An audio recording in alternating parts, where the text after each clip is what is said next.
Hello guys, તો જો અહીંયા કને મારી ઘર પાસે વાડી છે ત્યાંથી વ્યૂ કેટલો બધો સરસ આવે છે સવારનો. અને એના પછી હું આજ બનાવવાને તો દમમાં લઉં તો એના માટે મેં ટમેટાને કટિંગ કરી અને એનું ગ્રાઇન્ડર પર કરી લીધું છે અને એને બટેકાને બાફી અને એને પણ છોલીને રેડી કરી લીધા છે અને એમાં કીધું છે વઘાર. તો જો અહીંયા કને વઘાર પર થઈ ગયો છે. એમાં હું થોડુંક ગ્રાઇન્ડર કરેલું દહીં નાખું કેમ કે એનાથી જે એનો જે ટેસ્ટ હોય છે ને તે બહુ સારો આવે છે. અને જો અહીંયા કને હું દહીં પણ નાખી દીધું છે.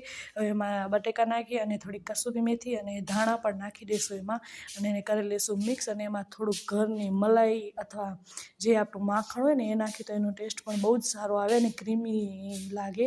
તો આ જો અહીંયા કને થઈ ગઈ છે આપણી દમ આલુ રેડી અને જો કેટલું ટેસ્ટી લાગે છે.